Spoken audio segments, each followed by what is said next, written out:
Hello, hi guys! Magandang hapon sa inyo lahat. This is Chino Rodriguez from Masagari Channel, a faith healer, also mata reader. So ngayong hapon na to, tingnan natin na nagsabihin sa iyo ng ating mga gabay. So this is a special gabay for the month of February 6 hanggang February 12 for the sign of Aries. So Aries, welcome to my channel.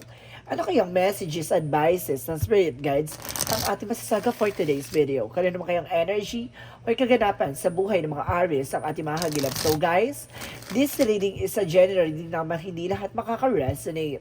Kunin lamang po ang makaka-relate sa inyo and comment down below kung kaninong energy ang ating nasaga.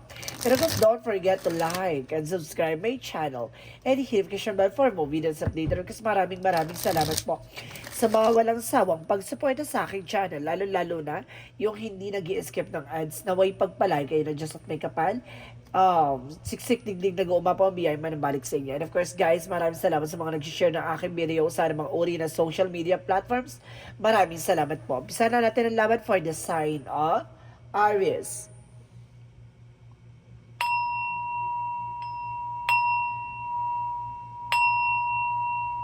Angel Spirit Messages, give me an information.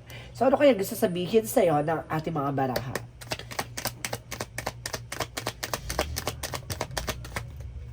There is an Eight of Cups. So there's a let go or something moving on. No? May mga bagay na kailangan mo na mag-moving forward. No? Or may mga bagay na kailangan mo ng talikuran or kailangan mo ng magpatuloy, no? And of course, there's a Six of Cups. Oh, there's a move on. So, there's an information na it's either hindi ka pa nakaka-move on sa person mo or either yung person mo ang hindi pa nakaka-move on sa'yo. So, there's a Six of Cups. So, there's an information na kumbaga maaaring magkaroon ng reconciliation or something comeback. No? Sa madaling salita, pagbabalikan.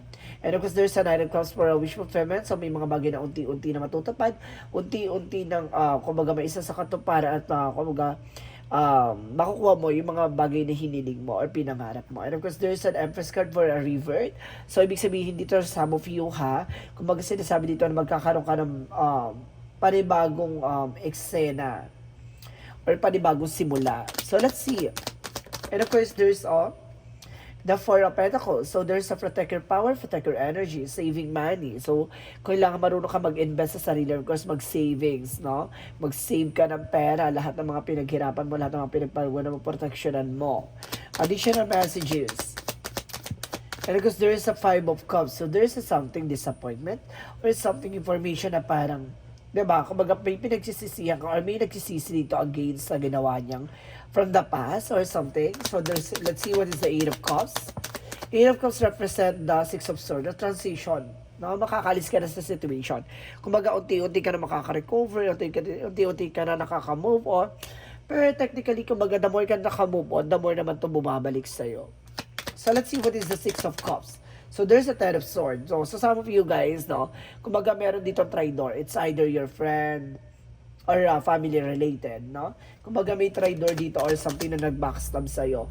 And there's a recovery, no? Makaka-recovery ka na from the pain, no? From the crisis or something na kumbaga nagipit or naipit ka sa situation.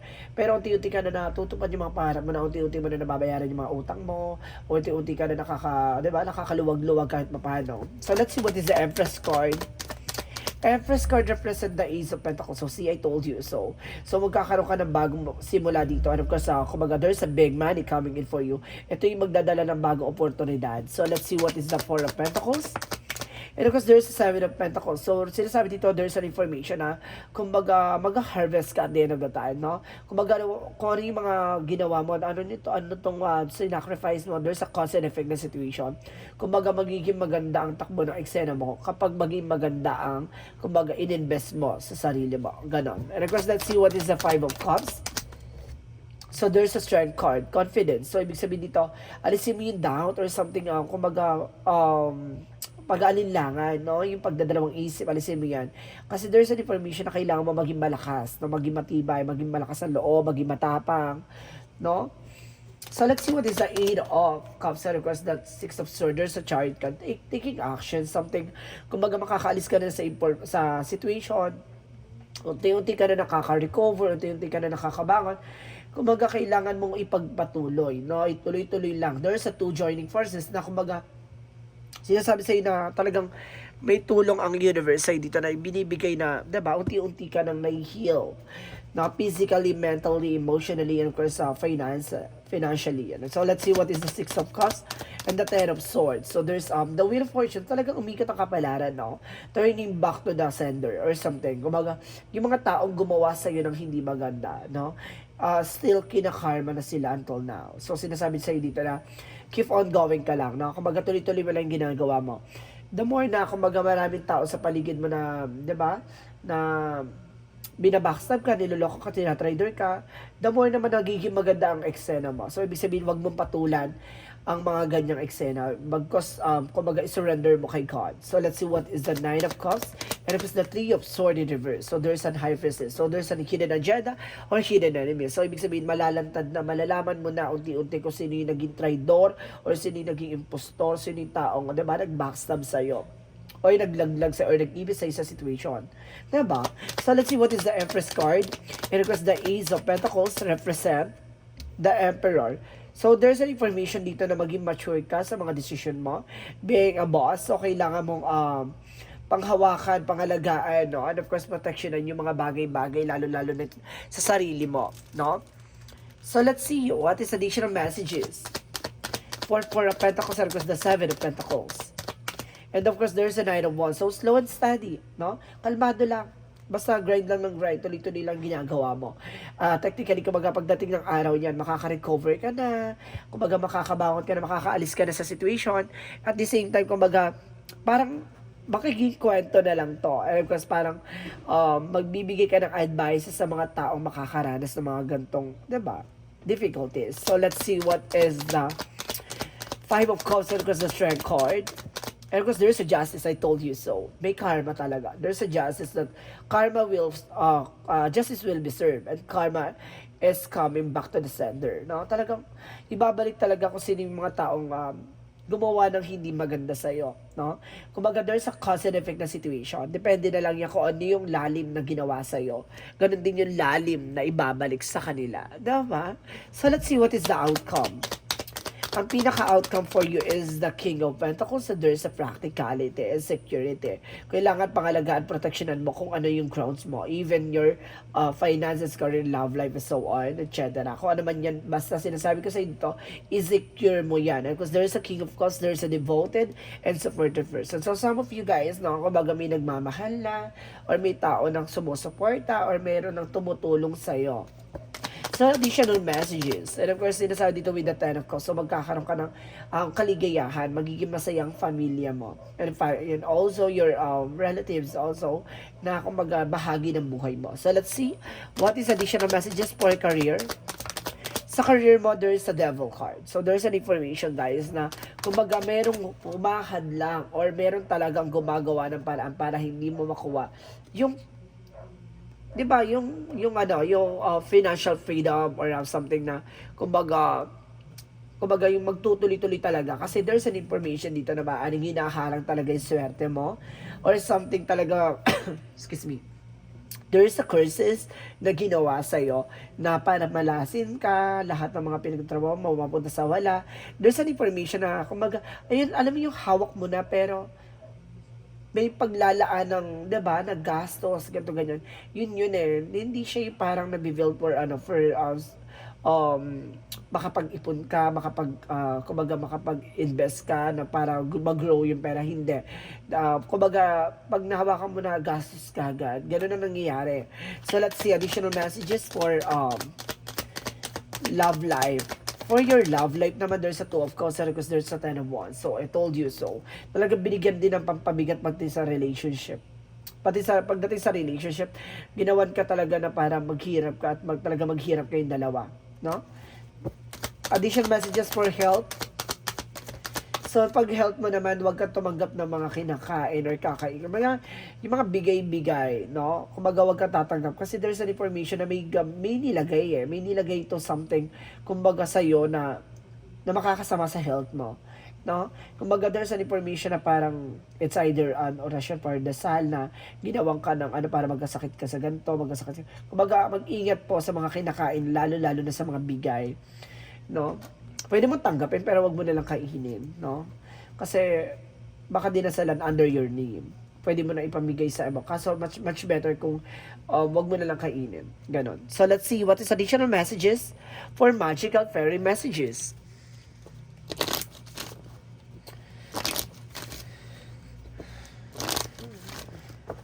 Para may tinatanong sa akin ng angel spirit. So, ipakita daw, kasi sinasabi sa akin dito na, ano daw yung pinaka-purpose niya, bakit daw ginagawa to, no? Parang binibigyan daw ng ating, bigyan daw yung Aries ng ano, ng information na something clue, bakit ginagawa. Okay, thank you, angel spirit. So, there's an hermit card. Okay, so there's a spirituality talaga. There's a spiritual involvement talaga. There's a hermit card. And enlightenment, magliliwanag na sa'yo at malalaman mo na there's a 6 of Wands, so there's a victory is yours.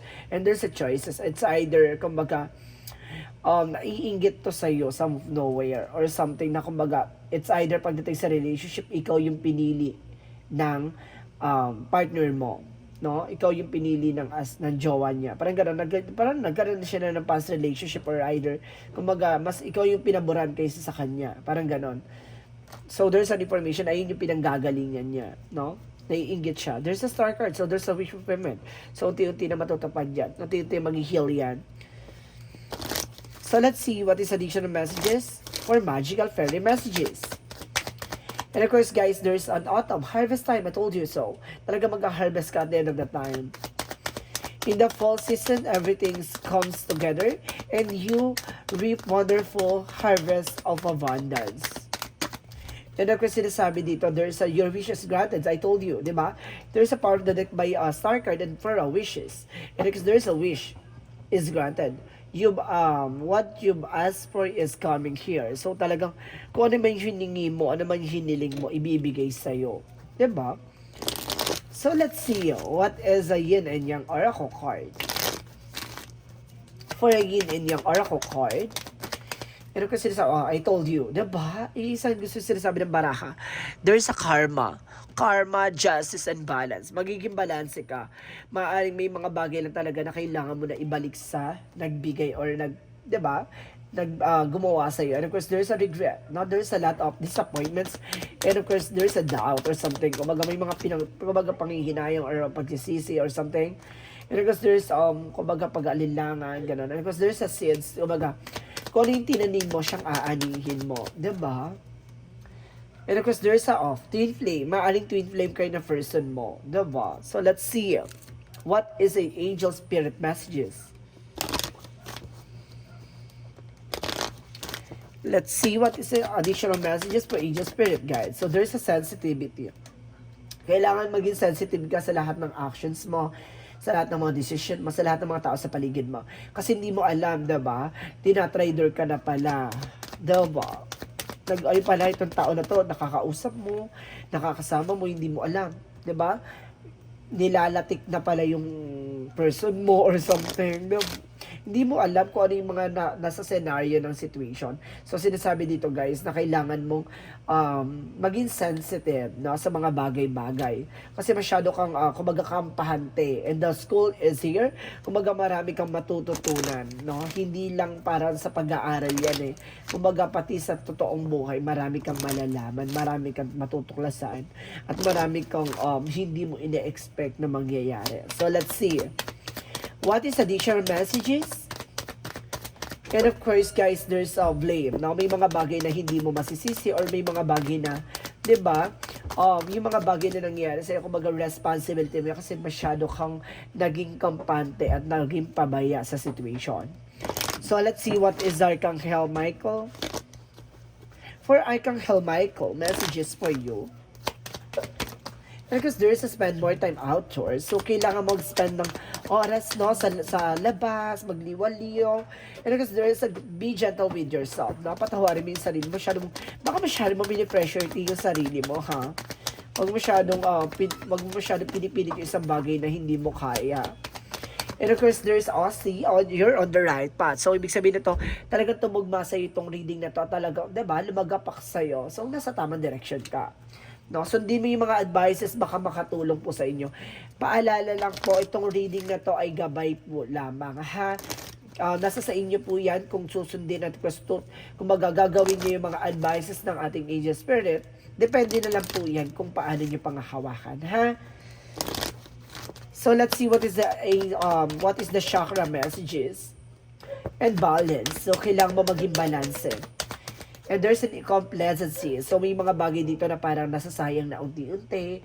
Eventually parang diba, napag-iwanan at paglipasan ka na ng panahon. So let's see what is the angel's answer. Kumbaga, wag ka masyado mag-emote or something. Kumbaga, bakit yung mga kaibigan mo, mga dati nakasabayan mo na kumbaga ngayon, kumbaga successful na sa kanila ano. Kasi may mga kanya-kanya tayong chapter, ha. Iba ang dinaanan mo, iba ang dinaanan niya.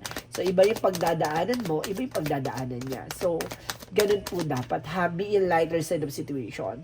And helpful people. So, may mga bagay dito na maraming tutulong sa'yo, or may mga taong tutulungan ka, or marami ka pang tinutulungan tao. There's an unlikely. May mga bagay na hindi mo magugustuhan. Or may mga bagay na hindi dapat ginagawa. And of course, there's a compromise. May pinangako, may pinagkasunduan, no? So, let's see what is the Romance Angels. Let's see what is the Romance Angels. Romance Angels represent waiting for. So talagang 'di ba? Divine timing is at work on your love life. So talagang kung para sa iyo, there's a reconciliation. I told you, 'di ba? Sa una pa lang sinasabi ko na may something na babalik from the past. Kung kailan naka-move on ka na.